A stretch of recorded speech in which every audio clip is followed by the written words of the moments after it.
فائقہ please جلدی سے گھر واپس آ جائیں، مجھے نہیں پتا، مجھے یہاں پر اکیلے بہت ڈر لگ رہا ہے۔ یہ کہہ کر فائقہ نے چھوٹے بچوں کی طرح پھوٹ پھوٹ کر رونا شروع کر دیا۔ دوسری طرف اسفند کے ہاتھ پاؤں پھول گئے تھے، وہ اس وقت ایک امپورٹنٹ میٹنگ میں تھا۔ فائقہ ریلیکس ہو جاؤ، کچھ بھی نہیں ہے، یہ تمہارا وہم ہے، تم کمرے میں رکو، میں اگلے 1 گھنٹے تک تمہارے پاس پہنچ رہا ہوں۔ کمرے کا دروازہ اندر سے لاک کر لینا اور باہر نکلنے کی ضرورت نہیں ہے جب تک میں نہیں آ جاتا۔ اسفند نے اسے پرسکون کرنے کی کوشش کی، لیکن فائقہ حد سے زیادہ ڈری ہوئی تھی۔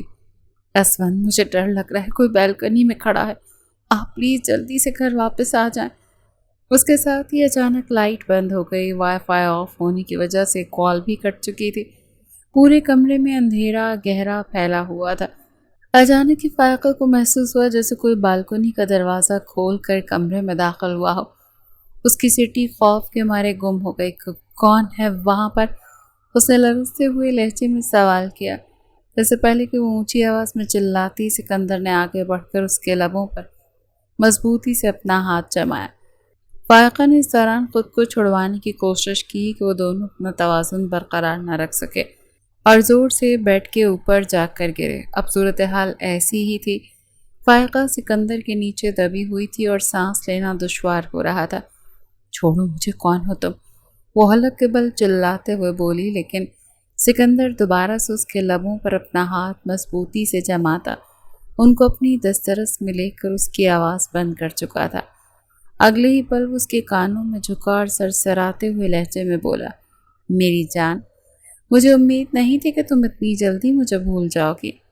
یہ جانی پہچانی آواز اور خوشبو محسوس کر کے فائقہ کو جان اپنے قدموں کے نیچے سے نکلتی ہوئی محسوس ہوئی تھی۔ سکندر، اس کے لب ہولے سے پڑ پڑائے۔ اسی وقت لائٹ بھی واپس آ گئی۔ سکندر اپنے پورے قد کے ساتھ فائقہ کے سامنے کھڑا تھا۔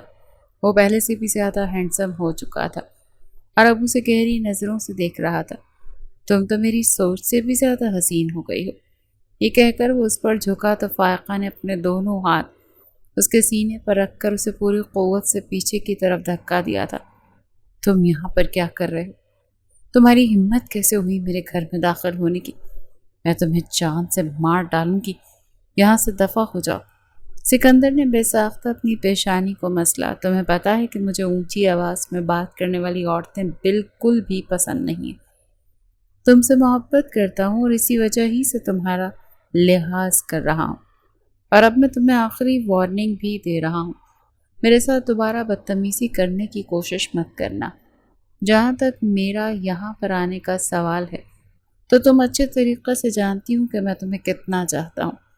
تم سے دوری برداشت کرنا بہت مشکل ہو گیا تھا، اسی لیے تمہیں دیکھنے، ملنے اور محسوس کرنے کے لیے چلایا۔ اگلے ہی پل اس نے فائقہ کی کمر پر اپنے دونوں ہاتھ مضبوطی سے جمائے۔ وہ ایک جھٹکے سے اسے اپنے نزدیک کر چکا تھا۔ فائقہ کی دھڑکنیں اس کے سینے کے ساتھ جا کر ٹچ ہوئی تھی۔ ایک بے چین سی سسکی اس کے لبوں سے نکلی۔ اس کے گال شرم اور خوف کے مارے لال ہو گئے تھے۔ وہ شخص فی الحال اس کے لیے نامحرم تھا۔ مجھ سے دور ہو جاؤ، وہ خود کو اس سے دور کرنے کی کوشش کرنے لگی، لیکن سکندر نے اس کے کاندھے کو مضبوطی سے دباتے ہوئے اسے ایک بار پھر سے اپنے نزدیک کر کے سارے فاصلے مٹا دیے تھے۔ تم سے دور جانے کا تو اب سوال ہی پیدا نہیں ہوتا ہے۔ اب تو میں تمہیں حاصل کر کے ہی رہوں گا، چاہے اس کے لیے مجھے کتنی ہی بڑی قیمت کیوں نہ ادا کرنی پڑے۔ اگلے ہی پل سکندر نے اسے پوری قوت سے بیڈ پر دھکا دیا اور اس پر سایہ فگن ہو گیا۔ فائقہ نے بے ساختہ خوف کے مارے اپنے لبوں پر زبان پھیری۔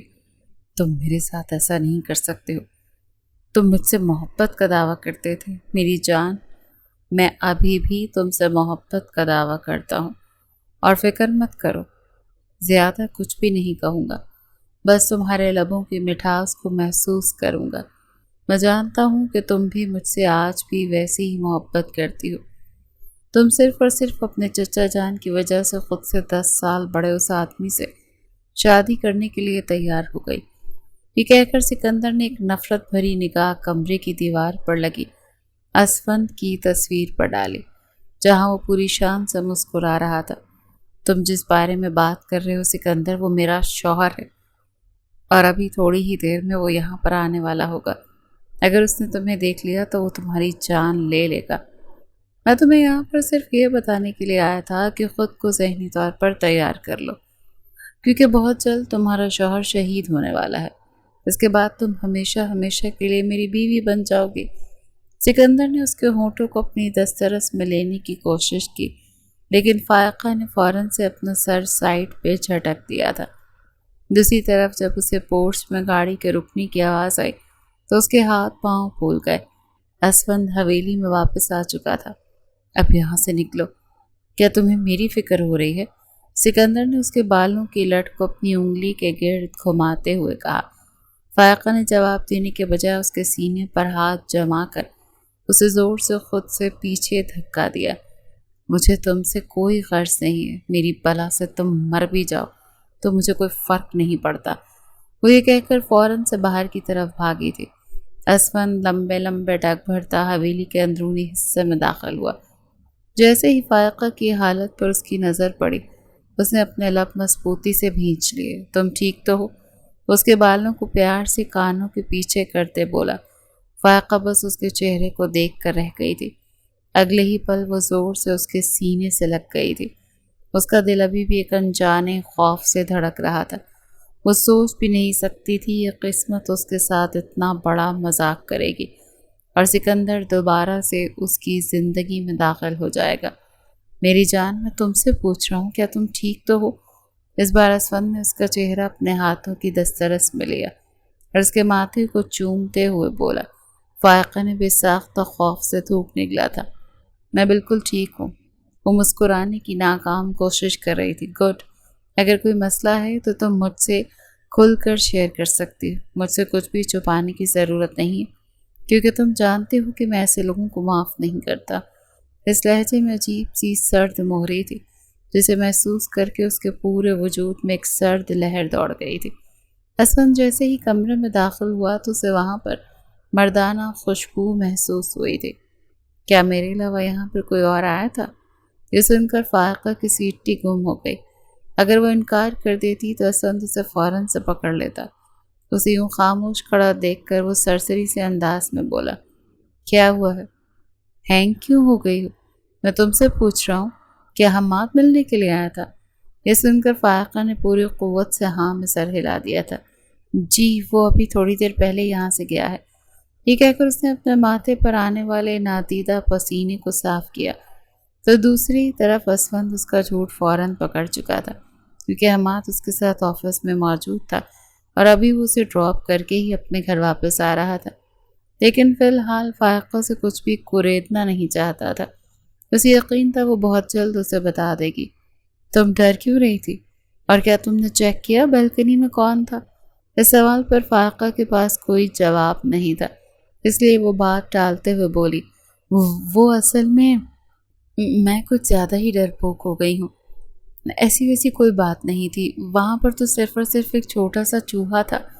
وہ ڈریسنگ روم میں جانے ہی لگی تھی کہ اسفند نے اگلے ہی پل اس کے پیٹھ میں ہاتھ ڈالا اور اسے ایک جھٹکے سے اپنے نزدیک کر دیا۔ میں ہمیشہ تم سے یہی امید رکھوں گا کہ تم مجھے سچ بتاؤ گی، یہ کہہ کر اس نے پیار سے فائقہ کا ماتھا چوما تھا۔ کل کے لیے تیار ہو جانا، ہمیں پرانی حویلی جانا ہے، وہاں پر دادی جان تمہارا بے صبری سے انتظار کر رہی ہیں۔ مجھے وہاں پر نہیں جانا، فائقہ نے یکدم ہی کہا تو اسفند کے ماتھے پر لا تعداد بل پڑ گئے تھے۔ مجھے غصہ مت دلاؤ، جو کہا ہے وہ کرو۔ اس کے سخت لہجے میں بات کرنے پر فائقہ ایک پل کے لیے خاموش ہو گئی اور پھر اپنے آپ کو کمپوز کرتے ہوئے بولی۔ لیکن اسفند، میں وہاں پر نہیں جاؤں گی۔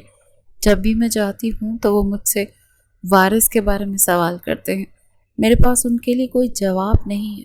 میں نے تو ٹیسٹ کروا کر بھی دیکھ لیے، رپورٹس بھی ساری ٹھیک آئی ہیں۔ اب اس کے علاوہ میں ان کو کیا بتاؤں؟ اسفند کٹائی کھولتا ہاتھ یکدم رکا تھا۔ اس نے گہری نظر شیشے میں موجود فائقہ کے عکس پر ڈالی اور ٹھہرے ہوئے لہجے میں بولا۔ تمہیں کسی کے بھی سوالوں کا جواب دینے کی ضرورت نہیں ہے، اس کے لیے میں موجود ہوں۔ تم بس اپنی اور میری پیکنگ سٹارٹ کرو۔ میں آفس سے کچھ عرصے کے لیے گیپ لے لیا ہے، اگلے ایک ہفتہ ہم حویلی میں ہی گزاریں گے۔ فائقہ کو لگ رہا تھا کہ اس کے کانوں نے کچھ غلط سن لیا ہوگا۔ گاؤں میں جانے کا مطلب یہ تھا کہ ہر روز ہی اس کا سکندر کے ساتھ سامنا ہونے والا تھا، اور اب اس شخص کی شکل بھی دیکھنا نہیں چاہتی تھی جس نے شادی سے پہلے اسے سب لوگوں کی نظروں کے سامنے گرا دیا تھا۔ وہ اسون سے بھی اس کا ذکر نہیں کر سکتی تھی کیونکہ اس کی خالہ جان نے اسے سختی سے منع کیا تھا۔ وہ بری طرح سے بے بس ہو چکی تھی۔ اسون اسے حکم دیتا ہوا فریش ہونے کے لیے چلا گیا، جبکہ وہ تھکے ہوئے انداز میں بیڈ پر بیٹھ گئی۔ ماضی کے لمحات کسی فلم کی طرح اس کی نظروں کے سامنے گھومنے لگے تھے، اور اسے 5 سال پہلے اس کے لیے اسون خانزادہ کا رشتہ آیا تھا، اور یہ کوئی معمولی بات نہیں تھی بلکہ وہ ان کے گاؤں کا سردار تھا جو پہلی ہی نظر میں فائقہ کو پسند کر بیٹھا تھا۔ لیکن اس کی پرسنالٹی بہت کمپلیکس تھی۔ وہ سنجیدہ مزاج شخص تھا جو اپنے اوپر ہمیشہ ہی سرد مہری کا لبادہ اوڑھ کے رکھتا تھا۔ وہ کھل کر اپنے جذبات کو ایکسپریس نہیں کرتا تھا۔ جہاں تک فائقہ کا سوال تھا تو وہ حد سے زیادہ شوخ، چنچل اور شرارتی لڑکے تھے جو اپنے کزن سکندر سے حد سے زیادہ محبت کرتی تھی۔ اس کے ماموں جان کا بیٹا تھا اور دونوں کی ہی بچپن میں منگنی ہو گئی تھی۔ فائقہ کے ماں باپ کا اس کے بچپن میں ہی انتقال ہو گیا تھا اور وہ اپنی خالہ جان کے ساتھ رہتی تھی۔ دراصل شادی کی ساری تیاریاں شہر میں ہی مکمل کر لی گئی تھیں، لیکن جس دن نکاح ہونا تھا اس دن سکندر اسے چھوڑ کر چلا گیا تھا۔ بعد میں فائقہ کو پتہ چلا تھا کہ سکندر نے اپنے دوستوں کے ساتھ شرط لگائی تھی کہ وہ اسے بیوقوف بنا کر اپنی محبت کے جال میں پھنسائے گا۔ بدلے میں اس نے اپنے دوستوں سے 20,000 لیے تھے۔ صرف اتنے سے پیسوں میں اس نے فائقہ کے خلوص کا سودا کیا تھا۔ وہ بری طرح سے ٹوٹ گئی تھی اور دوبارہ سے گاؤں واپس آ گئی تھی۔ اس کے سارے خواب اس کی آنکھوں میں ہی بکھر گئے۔ اسے ہر چیز سے نفرت ہو گئی تھی۔ پھر ایک دن اپنی دوست کے گھر سے واپسی پر اسون خانزادہ کی گاڑی کے ساتھ جا کر ٹکرا گئی۔ اس کے پاؤں میں موچ آ گئی اور غصے کے مارے اس کا برا حال تھا۔ ایک تو پہلے ہی سکندر کا غم تھا اور دوسرا گاڑی کی یہ ٹکر۔ جیسے ہی اس نے اسون کو دیکھا وہ کچھ بھی سوچے سمجھے بغیر ہی نان اسٹاپ شروع ہو گئی تھی۔ دیکھو مسٹر، اللہ تعالیٰ نے تمہیں بڑی گاڑی دے دی ہے تو اس کا یہ مطلب نہیں کہ جو بھی راستے میں آئے گا تم اس کو اڑاتے پھرو گے۔ اسون نے یہ سنا تو ایک پل کے لیے تو حیران ہی رہ گیا۔ آج سے پہلے کسی نے بھی اس سے اس لہجے میں بات نہیں کی تھی، بلکہ سبھی اسے سردار جی کہہ کر مخاطب کرتے تھے۔ لڑکی، تم جانتی ہو کہ تم اس وقت کس سے بات کر رہی ہو؟ یہ سن کر فائقہ نے آنکھیں چھوٹی چھوٹی کر کے اسے گھورا اور دوبارہ سے پائیدار لہجے میں بولی، میں بہت اچھے طریقے سے جانتی ہوں اس وقت میں کیسے شخص سے بات کر رہی ہوں جو آنکھیں ہونے کے باوجود بھی اندھا ہے، جو اتنی بڑی جوان اور حسین لڑکی دیکھ ہی نہیں پایا۔ اس وقت اسون کے تن بدن میں آگ لگ گئی تھی۔ ابھی اور اسی وقت راستے سے ہٹو ورنہ یہ گاڑی تمہارے اوپر چڑھا دوں گا۔ وہ یہ کہہ کر اپنی گاڑی میں جا کر بیٹھ گیا تھا۔ فائقہ کو تو اس وقت ویسی بھی اپنی زندگی زہر لگ رہی تھی۔ اسے اسون کا آئیڈیا برا نہیں لگا تھا۔ اسون نے گاڑی کو سٹارٹ کیا تو وہ تب بھی سامنے سے نہیں ہٹی۔ یہ دیکھ کر وہ مزید حیران رہ گیا۔ کیا تمہیں مرنے سے ڈر نہیں لگتا؟ فائقہ نے انتہائی معصومیت سے نفی میں گردن ہلا دی۔ آپ جیسی شکل سے نظر آنے والے دہشت گردوں کے ہاتھوں مر کر میں نے تو ویسے بھی جنت میں ہی جانا ہے، جو کہ برا آئیڈیا نہیں ہے۔ جب بیٹھے بٹھائے جنت مل رہی ہے تو کیا ضرورت ہے اس دنیا میں اپنا دماغ کھپانے کی؟ وہ حد سے زیادہ جلے ہوئے انداز میں بات کر رہی تھی۔ اسون کو اندازہ ہو گیا تھا کہ وہ اتنی آسانی سے ہٹنے والی نہیں ہے۔ لڑکی، مجھے ڈیرے پر جانا ہے، جلدی سے سائٹ پر ہٹ جاؤ۔ اس بار وہ جھنجھلاتے ہوئے لہجے میں بولا تو یہ سن کر فائقہ پھر سے اسے آنکھیں پھاڑ پھاڑ کر دیکھنے لگی۔ اب یہ مت کہنا تم کہ اس گاؤں کے نئے ہونے والے سردار ہو، کیونکہ تمہاری شکل تو مجھے کسی چوکیدار سے ملتی جلتی معلوم ہو رہی ہے۔ یہ سن کر اسون کے صبر کا پیمانہ لبریز ہو گیا تھا۔ وہ گاڑی کا دروازہ کھول کر ایک جھٹکے سے باہر نکلا۔ بس بہت ہو گیا، اب اس سے زیادہ تمہارا لحاظ نہیں کروں گا۔ اس نے فائقہ کو بازو سے پکڑ کر اٹھانے کی کوشش کی تو پاؤں میں اٹھنے والی درد کی ٹیسوں کی وجہ سے وہ دوبارہ سے درد سے کراہنے لگی۔ ہائے اللہ، میں مر گئی ظالم انسان، تم نے مجھے مار دیا۔ اللہ، کیا تمہیں کسی نے سکھایا نہیں ہے کہ لڑکیوں سے کس طرح سے بات کرتے ہیں، انہیں کیسے ٹریٹ کیا جاتا ہے؟ اسون پہلے ہی اس کی چیخیں سن کر بری طرح سے بوکھلا گیا تھا، کیونکہ آج سے پہلے کبھی بھی اس کا اس طرح کی آفت سے سامنا نہیں ہوا تھا۔ لندن میں بھی اس کے ارد گرد جو لڑکیاں تھیں وہ بہت ہی ایلیٹ کلاس سے تعلق رکھتی تھیں، اور ان کی ہمیشہ یہی کوشش رہتی تھی کہ ان سے کوئی بلنڈر نہ ہو۔ لیکن یہاں پر جہاں تک فائقہ صاحبہ کا سوال تھا، وہ تو بلنڈر کرنے کے لیے ہی اس دنیا میں تشریف لائی تھی۔ اس کے علاوہ انہیں کسی اور چیز کا پتہ ہی نہیں تھا، نہ ہی انہیں جاننے میں کوئی انٹرسٹ تھا۔ اسوند اب کی بار جھنجھلاتے ہوئے اس کے پاؤں میں بیٹھ گیا۔ اپنا جوتا اتارو۔ اب کیا یہ کام بھی میں ہی کروں گی؟ ایک تو میں ٹکر بھی کھاؤں، دوسرا اپنا جوتا بھی اتاروں؟ فائقہ نے اسے آنکھیں دکھاتے ہوئے سوال کیا تو اس کو گھور کر رہ گیا۔ تو تمہارا کیا ارادہ ہے میڈم صاحبہ؟ اب میں تمہارا جوتا اپنے ہاتھوں سے اتاروں گا؟ کیا میرا اتنا برا وقت آ گیا ہے؟ اسوند کو سمجھ نہیں آ رہی تھی کہ اس کو کیسے یقین دلائے کہ وہ واقعی میں ایک سردار ہے۔ ادھر فائقہ نے اپنے بالوں کو ایک ادا سے چھٹکتے ہوئے فوراً ہی ہاں میں گردن ہلا دی تھی۔ اسوند صاحب کی زندگی میں پہلی بار ایسا ہوا تھا کہ وہ ایک لڑکی کے پاؤں سے اس کا جوتا اتار رہا تھا۔ اس کے بعد اس نے فائقہ کے پاؤں کو اپنے ہاتھوں میں لیا تو فائقہ درد سے کراتے اس کے کاندھوں کو تھام کر فوراً ہی اس کے قریب کھسک کر بیٹھ گئی۔ پلیز اس کو زیادہ زور سے مت کھینچنا، مجھے بہت زیادہ ڈر لگ رہا ہے۔ وہ یوں بات کر رہی تھی جیسے اسوند نے اس کے پاؤں کو نہیں بلکہ کسی چھوٹے سے بچے کو پکڑ رکھا ہے۔ میڈم صاحبہ مجھے پہلے دیکھ تو لینے دیں کہ موچ کتنی گہری ہے۔ اسوند نے دوبارہ سے اس کا پاؤں تھامنا چاہا تو فائقہ خوف سے نفی میں گردن ہلانے لگی۔ تمہارا کیا بھروسہ؟ اگر تم نے میرا پاؤں توڑ دیا میں تو ساری عمر کے لیے لنگڑی ہو جاؤں گی نا۔ تمہارے پاس تو پھر بھی یہ گاڑی موجود ہے، میرے پاس تو ایک ٹکا تک نہیں ہے۔ اس کے باقی کے الفاظ منہ میں ہی رہ گئے کیونکہ اسوند نے اس کا پاؤں پکڑ کر زور سے جھٹکا دیا تھا۔ ایک زوردار چیخ فائقہ کے لبوں سے نکلی لیکن جلد ہی اسوند نے اس کے لبوں پر اپنا ہاتھ جما کر اس کی چیخ کا گلا گھونٹ دیا۔ اب تم کھڑی ہو سکتی ہو، اس پر احسان کرنے والے انداز میں بولا تو فائقہ اس کی بات سنتے فوراً سے کھڑی ہو گئی اور پھر خوشی کے مارے اچھلنے لگی۔ واہ یار، تم نے تو جادو کر دیا، یہ تو واقعی میں ٹھیک ہو گیا۔ اسوند گاڑی سٹارٹ کر کے جیسی اس کی طرف بڑھا تو وہ فوراً سے سائڈ کی طرف کھس گئی تھی۔ ہیلو مسٹر پاگل تو نہیں ہو گئے ہو؟ ایک تو میں نے تمہیں معاف کر دیا، اوپر سے میرا شکریہ ادا کرنے کے بجائے دوبارہ سے ہی مجھ پر گاڑی چڑھا رہے تھے۔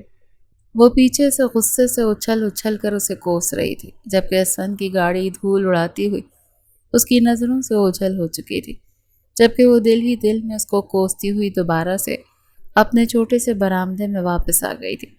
سکندر تو اسے الو بنا کر جا چکا تھا اور اب اس کے پاس سوگ منانے کے علاوہ اور کچھ بھی نہیں تھا۔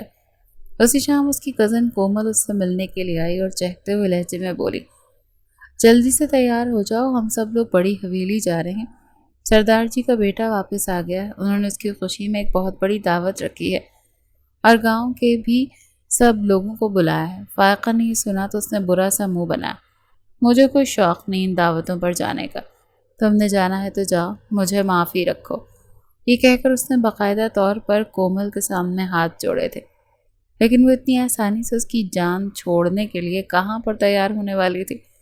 فائقہ کے لاکھ انکار کے باوجود بھی اس نے زبردستی فائقہ کو کپڑے پہنا کر تیار کروایا تھا اور وہ شیشے کے سامنے کھڑی اپنا عکس دیکھ رہی تھی۔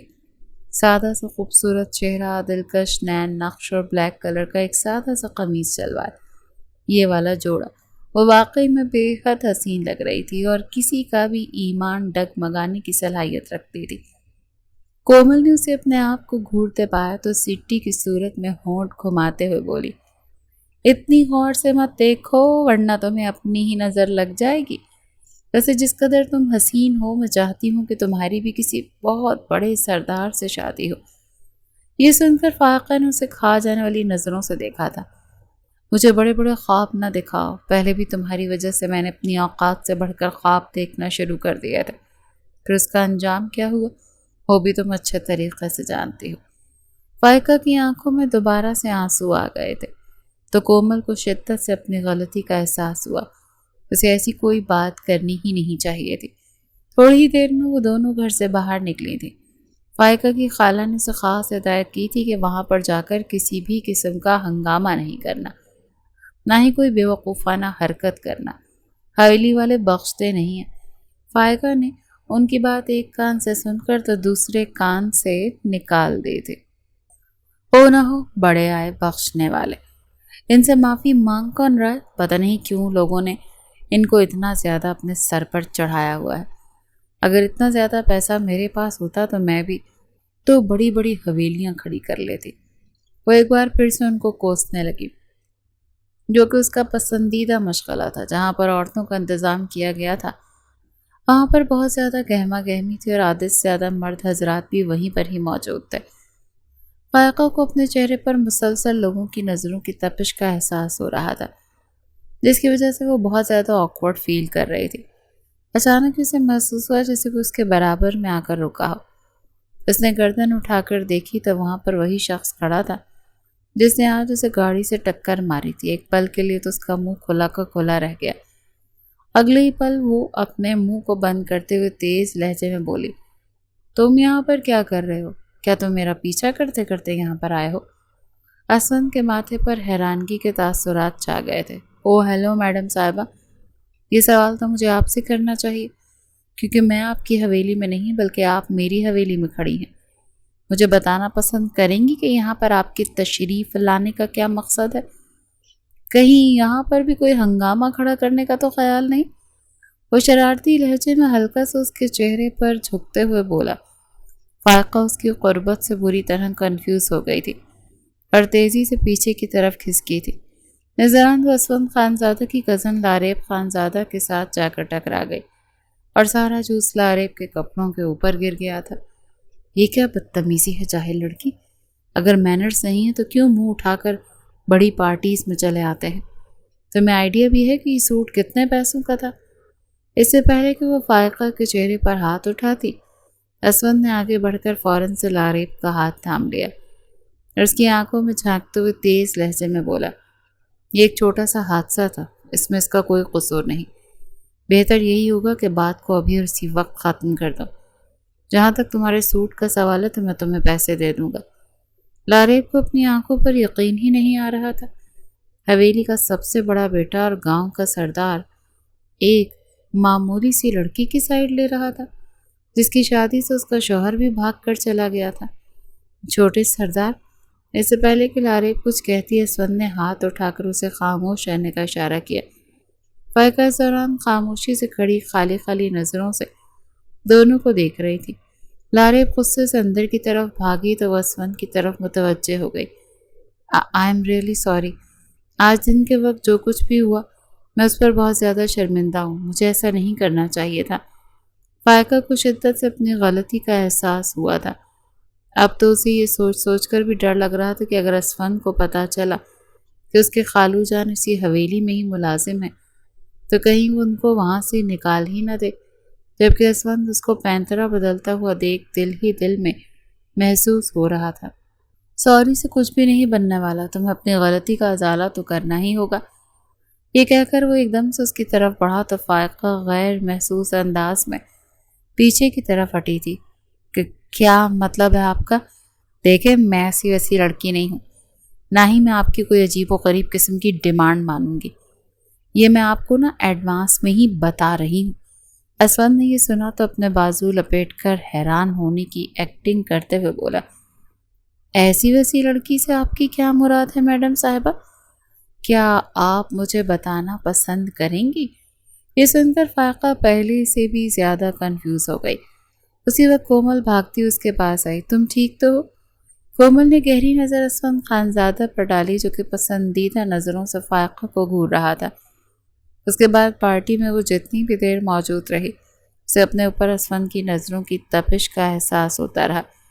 جب وہ دونوں باہر نکل رہی تھیں تو کومل نے چہکتے ہوئے کہا، دیکھا، میں نے تجھے کہا تھا نا کہ اللہ تعالیٰ نے تیری قسمت میں کوئی سردار لکھا ہوا ہے، اسی وجہ سے تو اس موئے سکندر سے تیری جان چھوٹ گئی۔ مجھے تو وہ گھٹیا انسان پہلے بھی ایک نظر اچھا نہیں لگتا تھا، میں بس صرف اور صرف تیری وجہ سے مجبور تھی۔ یہ سن کر فائقہ نے اس کی کمر پر زور سے مکہ مارا۔ اس سے پہلے کہ وہ اپنے اندر موجود جنگلی عورت کو بیدار کر دے، ایک کالے رنگ کی پراڈو ان کے برابر میں آ کر روکے۔ وہ دونوں ہی خوف سے اپنی جگہ پر اچھل پڑیں۔ فرنٹ سیٹ پر اسفند خانزادہ بیٹھا تھا۔ اگر آپ لوگ کہیں تو میں آپ کو آپ کے گھر تک ڈراپ کر دیتا ہوں۔ کومل، جو کہ دل و جان سے تیار ہو گئی تھی، فرنٹ سیٹ پر بیٹھنے کا ارادہ بھی کر چکی تھی، مگر فائقہ کے بیچ میں بولنے پر دل محسوس کر رہ گئی۔ فائقہ نے صاف اور کھرے لہجے میں جواب دیا کہ اس کی ضرورت نہیں، ہم خود چلے جائیں گے، لیکن وہاں پر بھی اسفند تھا جسے انکار سننا سیکھا ہی نہیں تھا۔ میں نے سنا ہے گاؤں میں 3 کتے پاگل ہو گئے اور اس وقت سب کو ہی گھر کے اندر ٹھہرنے کی اجازت دی گئی ہے۔ اگر آپ لوگ اس طرح سے پیدل جائیں گی تو کہیں وہ کتا آپ کو کاٹ نہ لے، پھر اس کے علاج سے بھی آپ بہت اچھے طریقے سے واقف ہیں۔ فائقہ نے یہ سنا تو بس اس کے چہرے کو گھور کر رہ گئی۔ وہ انسان واقعی میں بہت بڑا کمینہ تھا، اس بات کا تو فائقہ کو پورا یقین ہو چکا تھا۔ کومل نے اس بار کوئی بھی دیری نہیں کی، فوراً سے فرنٹ سیٹ سنبھال کر بیٹھ گئی تھی، جبکہ فائقہ پچھلی سیٹ پر بیٹھی تھی، اپنے چہرے کو چھپانے کی کوشش میں ہلکان ہو رہی تھی۔ اسفند کی نظروں سے خائف ہوتے اس نے اپنا آدھے سے آدھا چہرہ دوپٹے کی مدد سے چھپا لیا تھا، لیکن وہ نیک بخت پھر بھی اس کو مسلسل دیکھتا چلا جا رہا تھا۔ ایک نمبر کا ٹھرکی انسان تھا وہ سردار۔ میں نے تو سن رکھا تھا کہ وہ کسی کو بھاؤ نہیں دیتا، لیکن میں غلط تھی۔ گھر واپس آتے فائقہ پھر سے نان سٹاپ شروع ہو گئی تھی، جبکہ کومل اس کی باتیں سن کر مسلسل مسکرائے جا رہی تھی۔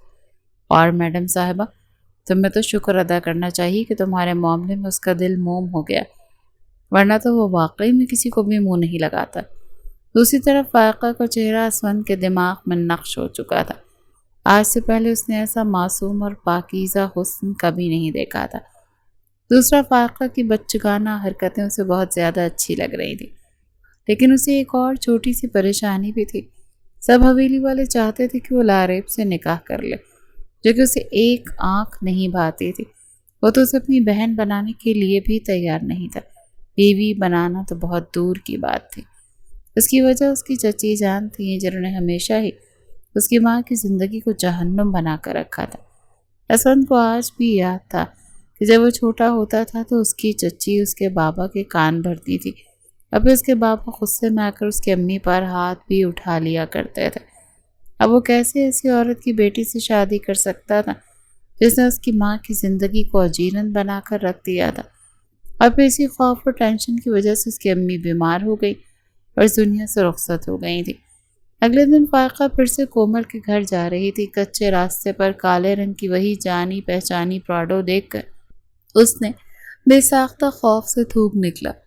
اسے سب سے زیادہ خوف اسفند کی آنکھوں سے محسوس ہوتا تھا، جہاں پر اس کے لیے وہی چمک تھی جو کہ اس کی آنکھوں میں سکندر کے لیے ہوتی تھی۔ وہ اپنا راستہ بدلنے ہی لگی تھی کہ اسفند کی نظریں اس کے نظروں سے ملی۔ اسے یوں ایک دم سے پلٹنا مناسب نہیں لگا۔ وہ سر جھکا کر اس کے قریب سے گزرنے ہی لگی تھی کہ اسفند نے اسے یکدم ہی اس کو مخاطب کیا۔ کل میں نے آپ کی اپنی جنگلی کزن کے ہاتھوں جان بچائی تھی اور آپ نے مجھ سے کہا تھا بہت جلد آپ میرے احسان کا بدلہ چکائیں گی، تو میں آپ سے وہی بدلہ مانگنے کے لیے آیا ہوں۔ فائقہ نے یہ سنا تو بہت زیادہ پریشان ہو گئی تھی، کیونکہ اسے لگ رہا تھا کہ اسفند اس سے پیسے مانگے گا۔ بیچاری کے پاس تو ایک پھوٹی کوڑی بھی نہیں تھی۔ فی الحال تو میرے پاس آپ کو دینے کے لیے کوئی بھی قیمتی چیز نہیں، مجھے تھوڑا سا وقت دے دیں، وہ گھبرائے ہوئے لہجے میں بولی۔ تو یہ سن کر اسفند دل ہی دل میں محسوس ہونے لگا اور اس کے مزید قریب آ گیا۔ آپ کے پاس مجھے دینے کے لیے ایک بہت قیمتی چیز موجود ہے اور وہ ہے آپ کا وقت۔ یہ کہہ کر اس کے کانوں میں جھکا اور اگلے ہی پل اس نے فائقہ کے کانوں کی لو کو ہلکا سا اپنے دانتوں میں دبا دیا۔ ایک بے چین سی سسکی فائقہ کے لبوں سے نکلے تھے۔ اسفند کو بھی اندازہ نہ ہو سکا کہ کب وہ بے خودی کے عالم میں اتنا زیادہ بہک گیا تھا۔ فائقہ کی آنکھوں میں اب بے یقینی کے ساتھ ساتھ خوف بھی اترا ہوا تھا۔ آپ کی ہمت بھی کیسے ہوئی میرے نزدیک آنے کی؟ وہ غصے سے کانپتے ہوئے لہجے میں بولی تو اسفند کو شدت سے اپنی غلطی کا احساس ہوا تھا۔ آئی ایم ریئلی سوری، میرا ایسا کوئی ارادہ بھی نہیں تھا۔ دیکھیں مسٹر اسفند، میں نے آپ کو پہلے بھی سمجھا تھا کہ میں کوئی ایسی ویسی لڑکی نہیں ہوں، نہ ہی میں آپ کا کسی قسم کا کوئی مطالبہ مانوں گی۔ یہ سن کر اسفند یکدم ہی جھنجھلا گیا۔ اگر مجھے تم سے مطالبہ منوانا ہوتا تو میں یوں اس طرح سے تمہارے آگے پیچھے نہ گھومتا، بلکہ تمہیں تمہارے گھر سے اٹھوا لیتا، اور تم اچھی طرح سے جانتی ہو کہ میں اس چیز کی طاقت رکھتا ہوں میں تمہیں صرف یہ بتانے کے لیے آیا ہوں کہ تم مجھے پسند آ گئی ہو اور میں تمہیں اپنی عورت بنانا چاہتا ہوں، اور فی الحال میں چاہتا ہوں کہ تم میرے ساتھ تھوڑی دیر کے لیے گھومنے چلو۔ مجھے اپنے بارے میں بتاؤ، میں تمہیں مزید جاننا چاہتا ہوں۔ وہ یوں بات کر رہا تھا جیسے اس سے 5 روپے والی ٹافی مانگ رہا ہو۔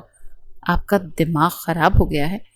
مجھے آپ سے ایسی ویسی کوئی بھی باتیں نہیں کرنی ہے، اور نہ ہی مجھے آپ کے ہاتھوں بیوقوف بننے کا شوق ہے۔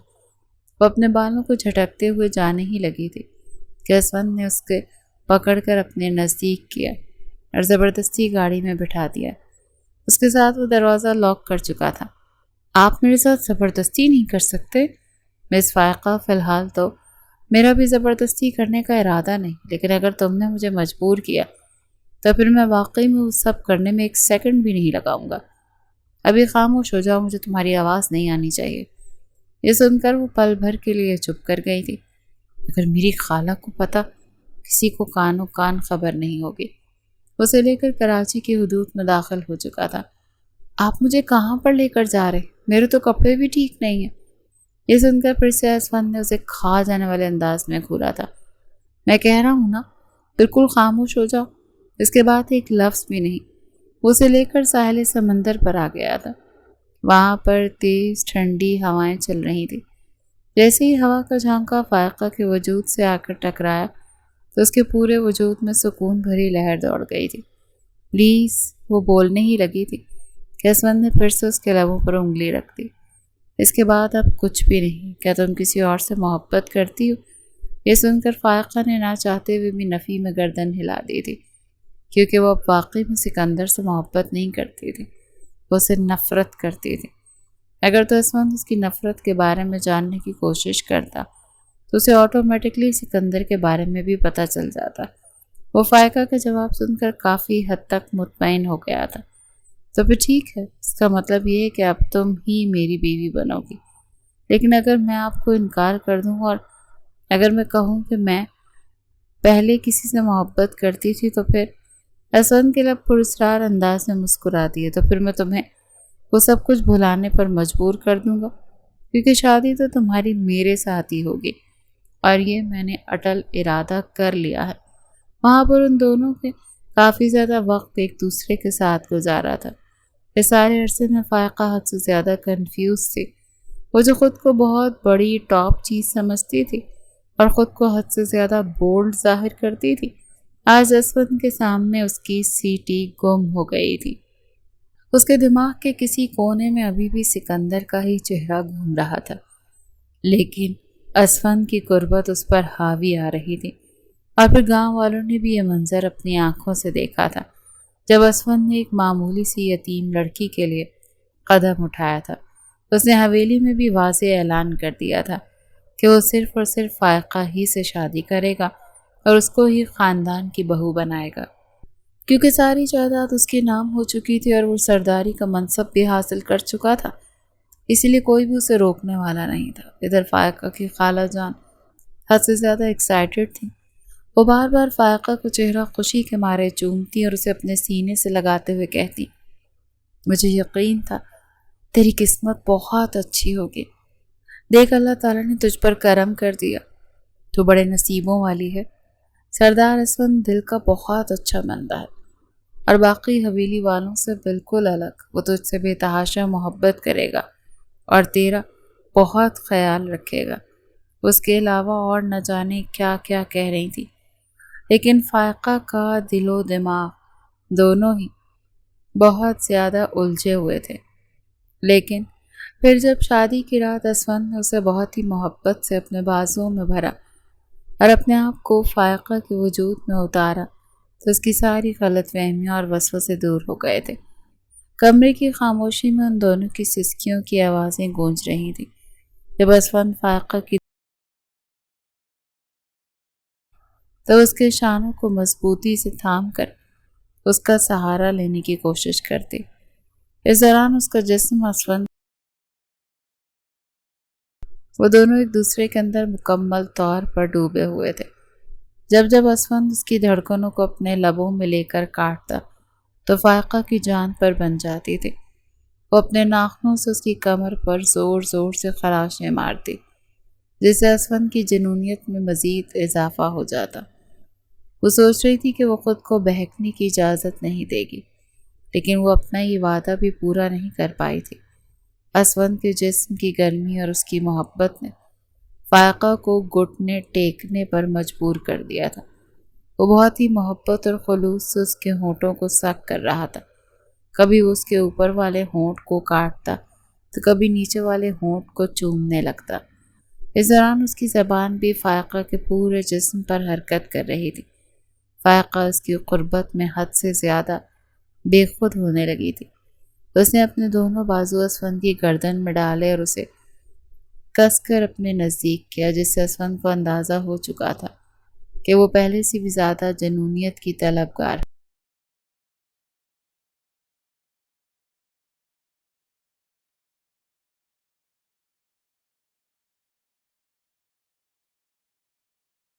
اس نے کبھی خود بھی نہیں سوچا تھا کہ یہ لڑکی اس کی اس قدر نزدیک ہو جائے گی کہ اس پر اپنا سب کچھ لٹانے کے لیے تیار ہو جائے گا۔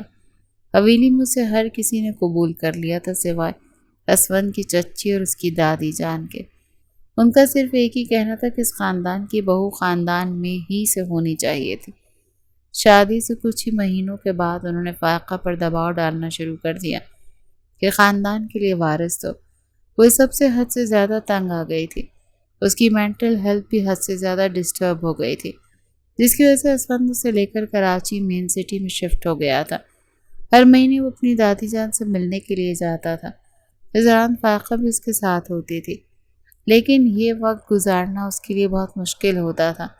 سب لوگوں کی نظریں اپنے وجود کے اندر گھستی اور آر پار ہوتی محسوس ہوتی تھی۔ ابھی بھی جب وہ دونوں حویلی آئے تو سب سے پہلے دادی جان نے اس سے یہی سوال پوچھا تھا۔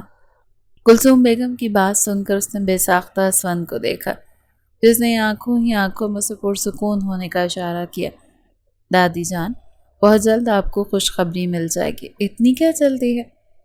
یہ سن کر کلثوم بیگم کا دماغ غصے سے گھوم گیا تھا۔ 5 سال ہو گئے ہیں تم لوگوں کی شادی کو، اگر اس سال بھی تم نے اس حویلی کو وارث نہیں دیا تو میں اپنے پوتے کی دوسری شادی کر دوں گی۔ آنسوں کا گولا فائقہ کے گلے میں اٹک گیا تھا۔ اس نے فوراً سے اپنی گردن جھکا لی۔ اگلے ہی پل وہ وہاں سے اٹھ کر اندر کی طرف بھاگی تھی، جبکہ اسفند اس کی پشت کو گھور کر رہ گیا تھا۔ اسے فائقہ کے لیے بہت افسوس ہو رہا تھا، اس میں اس بیچاری کا بھی کوئی قصور نہیں تھا۔ دادی، کیا ضرورت تھی آپ کو یہ سب کہنے کی؟ آپ جانتی بھی ہیں اس کا دل کتنا چھوٹا ہے۔ ہاں تو میں کیا کروں؟ ایسے دل کا اچار ڈالوں جو کہ میرے کسی کام کا نہیں۔ اور تم بھی ایک بات کان کھول کر سن لو، دوسری شادی تو تمہیں ہر صورت کرنی ہی پڑے گی۔ وہ بس ان کے چہرے کو دیکھ کر رہ گیا تھا۔ جب وہ لوٹ کر اپنے کمرے میں واپس آیا تو فائقہ اپنا چہرہ دونوں ہاتھوں میں چھپائے پھوٹ پھوٹ کر رو رہی تھی۔ اسفند کو دیکھتے ہوئے وہ اس کی طرف بھاگی اور اس کے گلے سے لگ کر دھاڑے مار مار کر رونے لگی۔ میں آپ سے بہت زیادہ محبت کرتی ہوں، میں آپ سے دور نہیں جا سکتی، نہ ہی آپ کے بغیر رہ سکتی ہوں۔ یہ بات آپ بہت اچھے طریقے سے جانتے ہیں۔ پلیز مجھے کبھی بھی خود سے دور مت کیجیے گا، میں آپ کو کسی بھی قیمت پر نہیں کھو سکتی۔ اس وقت اسے شدت سے اس چیز کا احساس ہوا تھا کہ وہ واقعی میں اسفند سے حد سے زیادہ محبت کرتی ہے۔ جہاں تک سکندر کا سوال ہے تو وہ کب کا اس کے دماغ سے نکل چکا تھا۔ اس نے اپنا چہرہ اٹھایا اور اپنے آنسوؤں کو بے دردی سے صاف کرتے ہوئے بولی، اس رات سکندر میری خالہ کا بیٹا زبردستی میرے کمرے میں گھس آیا تھا۔ میں نے آپ کو اس بارے میں نہیں بتایا کیونکہ میں ڈر گئی تھی۔ میں نے آپ سے یہ بات بھی چھپائی تھی کہ میں پہلے اس سے محبت کرتی تھی، لیکن اب میرے دل میں اس کے لیے کسی بھی قسم کا جذبہ موجود نہیں ہے۔ میں اس کی شکل بھی نہیں دیکھنا چاہتی ہوں۔ اسفند نے یہ سنا تو اس کا پارا ایک دم ہی غصے سے گھوم گیا تھا۔ اس کی اتنی مجال کہ وہ میری حویلی میں آ کر میری عورت کو پریشان کرنے کی کوشش کرے۔ فائقہ نے اس کا بازو مضبوطی سے پکڑا۔ آپ پلیز کوئی بھی ایسا کام مت کیجیے گا جس کے بعد آپ خود مشکل میں پھنس جائیں۔ اسفند نے یہ سنا تو ایک جھٹکے سے اپنا بازو آزاد کرواتے ہوئے بولا، اگر اس کو جان سے مارنے کے بعد مجھے جیل جانا پڑے نا تب بھی مجھے کوئی مسئلہ نہیں۔ کم از کم وہ گھٹیا انسان تو اس دنیا سے رخصت ہو جائے گا۔ فائقہ مزید سہم گئی اور فوراً سے اس کے گلے لگ گئی۔ فی الحال ہمیں سکندر کے بارے میں نہیں بلکہ اپنے بچے کے بارے میں سوچنا ہوگا۔ مجھے بتائیں نا کہ میں اور کیا کروں کہ میں پریگننٹ ہو جاؤں۔ اسود نے یہ سنا تو اپنا ماتھا اس کے ماتھے کے ساتھ جوڑتے ہوئے بولا، اس کے لیے تمہیں اپنا سارا وقت میرے ساتھ گزارنا ہوگا۔ میں نے اپنے ایک دوست سے بات کی ہے، میں نے مکہ مکرمہ میں حرم پاک کے سامنے ایک فلیٹ لیا ہے۔ ہم بڑی عید سے پہلے 1 مہینہ وہاں پر گزاریں گے، روز اپنے رب سے اولاد کی دعا مانگیں گے، پھر حج ادا کرنے کے بعد پاکستان واپس آ جائیں گے۔ مجھے یقین ہے ہمارا رب ہماری دعائیں ضرور سنے گا۔ فائقہ نے جب یہ سنا تو اس کی آنکھیں خوشی کے مارے چمکنے لگی تھی۔ کیا آپ سچ کہہ رہے ہیں؟ کیا ہم واقعی میں وہاں پر جا رہے ہیں؟ اسے اپنے کانوں پر یقین نہیں آ رہا تھا۔ جی میری جان، ہم واقعی میں وہاں پر جا رہے ہیں۔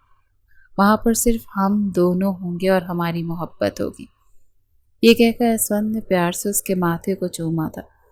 اس نے سارے انتظامات پہلے ہی سے کروا دیے تھے۔ اس سے اگلی صبح وہ دونوں حویلی سے نکل گئے تھے۔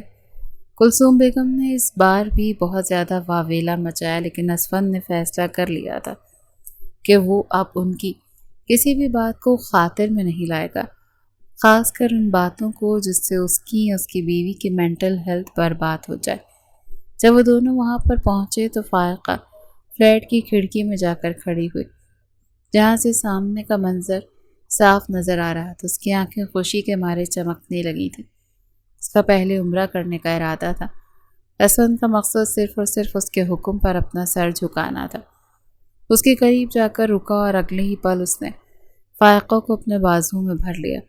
میں تم سے بے تحاشا محبت کرتا ہوں، وہ اس کے کانوں میں سرگوشی کرتے بولا تو فائقہ کے لب مسکراہٹ میں ڈھل گئے۔ آپ کبھی مجھے چھوڑیں گے تو نہیں نا؟ یہ سن کر اسود نے تیزی سے نفی میں گردن ہلائی۔ بھلا کوئی انسان سانس لینا بھی چھوڑ سکتا ہے کیا؟ یہ کہہ کر اس نے فائقہ کے ماتھے کو چوم ڈالا اور اسے اپنے بازو میں بھر کر بیڈ کی طرف بڑھ گیا تھا۔ فائقہ نے اس دوران اپنے ہاتھ اس کی گردن میں ڈالے ہوئے تھے۔ وہ مکمل طور پر اس کے سہارے پر موجود تھے، جبکہ اسود کی نظریں بار بار بھٹک کر اس کے ہونٹوں پر جا کر ٹھہر رہی تھیں، جو کہ اسے گستاخی کرنے پر آمادہ کر رہی تھی۔ پچھلے دنوں فائقہ کے پیریڈز چل رہے تھے، جس کی وجہ سے اس کے قریب نہیں جا پایا تھا، لیکن آج مکمل طور پر وہ پاک تھی۔ اسود نے اسے بہت ہی احتیاط کے ساتھ بیڈ پر لٹایا۔ اگلے ہی پل وہ اس پر سایہ فگن ہو گیا۔ فائقہ گہرے گہرے سانس لے رہی تھی۔ اکثر تو فائقہ کو بھی حیرانی ہوتی تھی، کیونکہ ان کے رشتے کو تقریباً 5 سال گزر گئے تھے، لیکن اس کے باوجود بھی جب بھی وہ اس کے قریب جاتا تو فائقہ کی حالت ویسی ہو جاتی تھی جیسی شادی کی پہلی رات۔ ابھی بھی اس کا چہرہ شرم اور غربت کے احساس کے مارے لال ہو رہا تھا۔ فائقہ کی تیز ہوتی ہوئی دھڑکنیں اسود کے سینے سے ٹکرا رہی تھی، جیسے کوئی پرندہ قید سے آزاد ہونے کے لیے بے چین ہو۔ اسود نے فائقہ کے چہرے کو اپنے دونوں ہاتھوں کے پیالے میں لیا۔ اس کی انگلیاں فائقہ کی گالوں پر سختی سے جمی ہوئی تھیں۔ اس نے جھک کر فائقہ کے لبوں کو اپنی دسترس میں لیا تو فائقہ نے بے ساختہ اپنی آنکھیں موند لیں اور اس کے بالوں میں اپنی انگلیاں پیوست کر دیں، جیسے وہ اس لمحے کو ہمیشہ کے لیے روک لینا چاہتی ہو۔ اسود کا جنون وقت کے ساتھ ساتھ بڑھتا جا رہا تھا۔ اس کے ہاتھ فائقہ کے وجود پر تیزی سے حرکت کر رہے تھے۔ اس نے فائقہ کی قمیض کے بٹنز کو ایک ایک کر کے وا کیا اور پھر اسے اس کے بدن سے جدا کر دیا۔ فائقہ کا سفید شفاف بدن اسود کی نظروں کے سامنے تھا، جس نے اس کے اندر جذبات کا ایک طوفان برپا کر دیا۔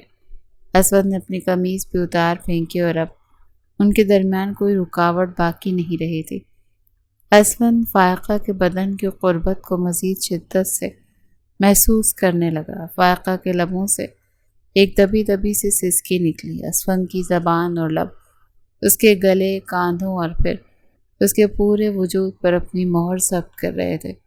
اس کے ہاتھوں کا دباؤ فائقہ کے نازک بدن پر اس کی ملکیت کا احساس دلا رہا تھا۔ فائقہ جو خوف اور حیا کے ملے جلے جذبات سے لرز رہی تھی، اسود کی اس جنونیت کے آگے بالکل بے بس ہو گئی تھی۔ اسود نے فائقہ کی برا کو بھی اس کے بدن سے الگ کر دیا تھا اور اب اس کی نظریں فائقہ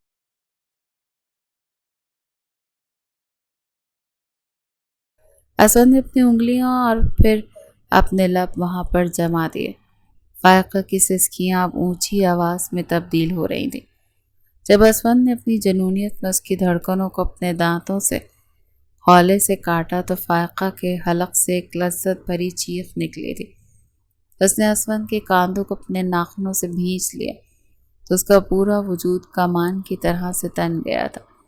پورے کمرے میں ان کی تیز سانسوں اور فائقہ کی سسکیوں کی گونج تھی۔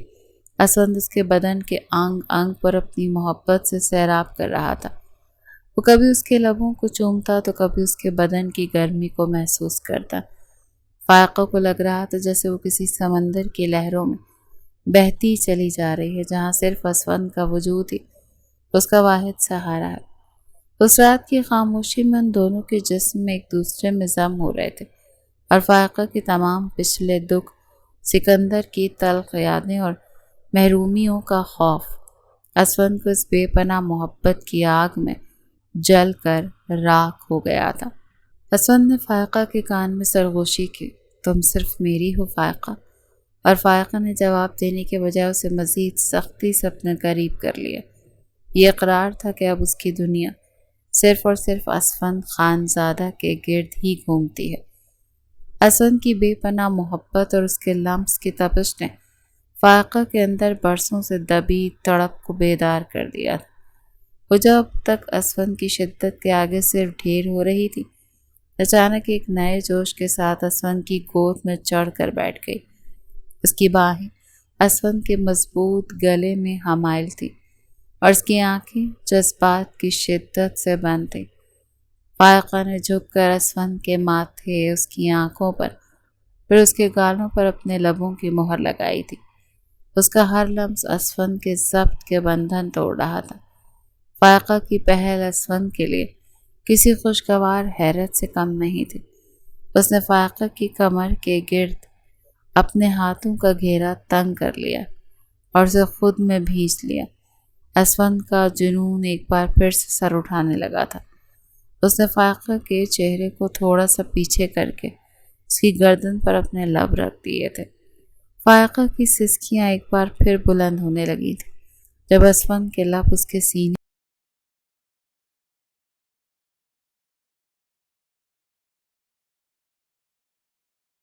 فائقہ کا پورا وجود لرز اٹھا۔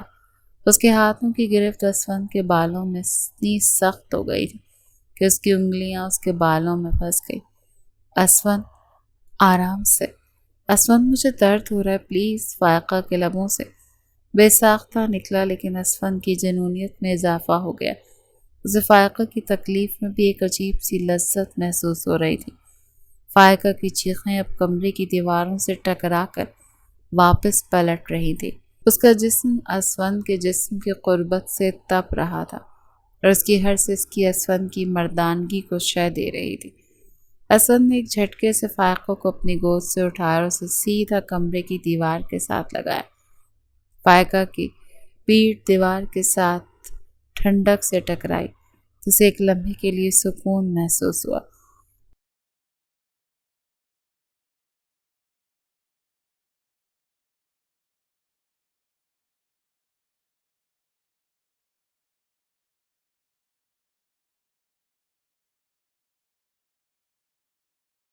جیسے اسے اپنے اندر ہی اتار لینا چاہتا ہو۔ یہ لمس اتنا گہرا تھا کہ فائقہ کا دم گھٹنے لگا، مگر وہ اس سے دور ہونے کا سوچ بھی نہیں سکتی تھی۔ اسود کے ہونٹ اس کے ہونٹوں پر اپنی حاکمیت جما رہے تھے اور اس کا دوسرا ہاتھ فائقہ کے بدن کے حساس حصوں کو بے دردی سے مسل رہا تھا۔ فائقہ کی چیخیں اب سسکیوں میں ڈھل چکی تھیں۔ اس کی آنکھوں سے قربت کے آنسو بہہ رہے تھے۔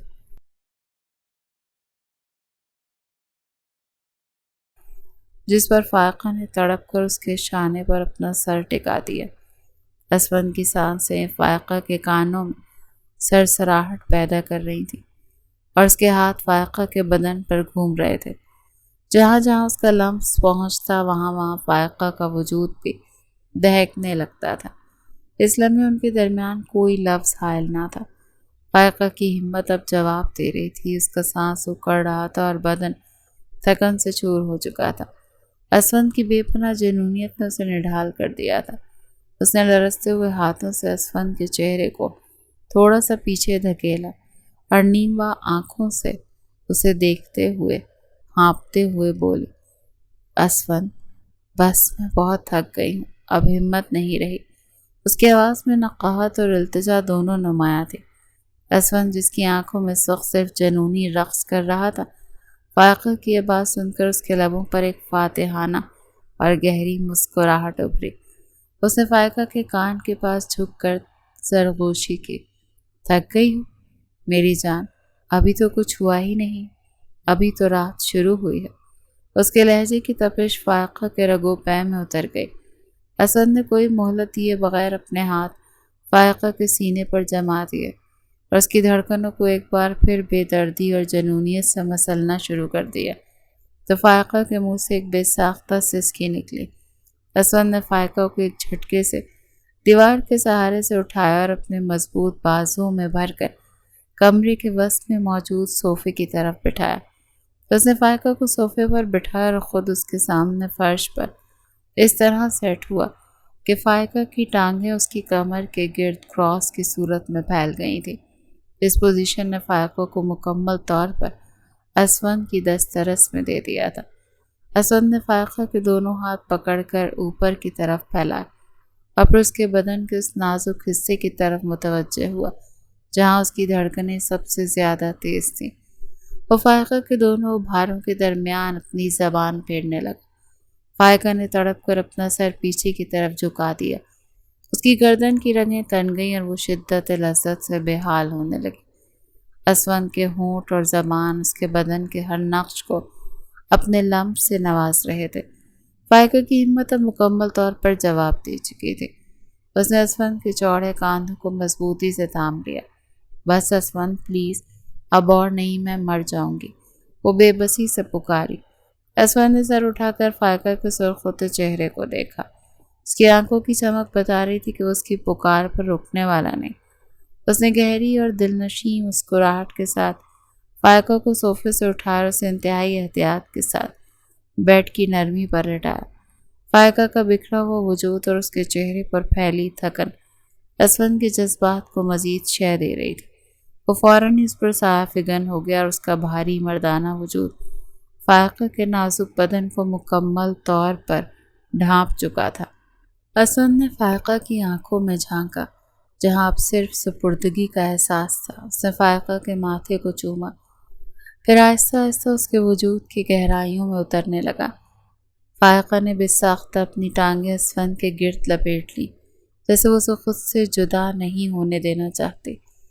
اسفند نے فائقہ کے انگ انگ کو اپنی محبت اور جنونیت سے سیراب کر دیا۔ وہ ایک دوسرے میں اس طرح ضم ہو چکے تھے کہ فائقہ کے تمام خوف اور اس کی تھکن اور سکندر کی دی ہوئی اذیتیں اسفند کے اس لمس کی آگ میں پگھل کر ختم ہو گئی تھیں۔ مکہ کی اس بابرکت سرزمین پر اس خاموش رات میں وہ دونوں اپنے رب کی دی ہوئی اس حلال نعمت میں مکمل طور پر غرق تھے اور اسفند کا ہر سانس فائقہ کے نام ہو چکا تھا۔ اگلی صبح فائقہ اور اسفند نے مکمل یکسوئی کے ساتھ عمرے کی سعادت حاصل کی۔ کعبۃ اللہ کے سامنے کھڑے ہو کر جب فائقہ نے آنسوؤں سے بھیگی آنکھوں کے ساتھ اپنے رب سے اولاد کی التجا کی تو اسے محسوس ہوا جیسے برسوں سے اس کے وجود پر لدی ہوئی بوجھل یادیں ہمیشہ کے لیے مٹ گئی ہیں۔ وہ پورا مہینہ انہوں نے ایک دوسرے کی قربت اور اللہ کی عبادت میں گزارا جہاں اسفند کی محبت فائقہ کے لیے کافی ہو چکی تھی۔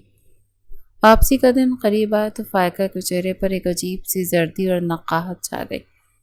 جہاز میں سوار ہوتے وقت اسے اچانک شدید چکر آئے اور طبیعت بگڑنے لگی۔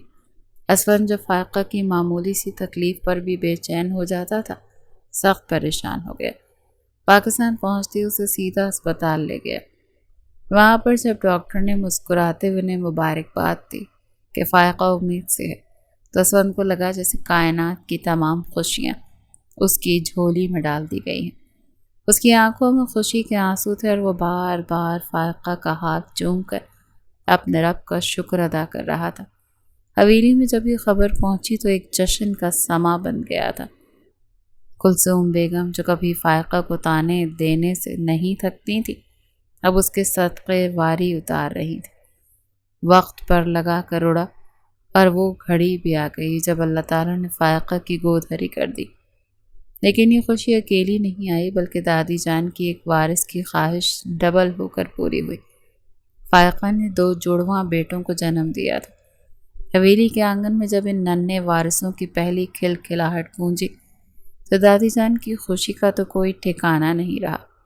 وہ جو کبھی دوسری شادی کی باتیں کرتی تھی، اب فائقہ کو حویلی کی ملکہ اور میرا بیٹا کہہ کر پکارتی تھی۔ اسون کی زندگی تو اب صرف فائقہ اور اپنے بچوں کے گرد گھومتی تھی۔ وہ فائقہ کا پہلے سے بھی زیادہ خیال رکھنے لگا تھا، جیسے وہ کوئی کانچ کی گڑیا ہو۔ اور جہاں تک سکندر کا سوال تھا تو اسون نے اس کا بھی بندوبست کر دیا تھا۔ اس نے سکندر کو سعودی عربیہ جانے سے پہلے ہی بیسمنٹ میں قید کر دیا تھا۔ واپس آ کر اس نے سکندر کو وہاں سے نکالا تھا۔ یہ 1 مہینہ سکندر کے لیے کسی عذاب سے کم نہیں تھا۔ اس نے توبہ کی تھی کہ وہ دوبارہ کبھی بھی فائقہ کو پریشان کرنے کی کوشش نہیں کرے گا۔ وہ ہمیشہ ہمیشہ کے لیے شہر واپس چلا گیا تھا۔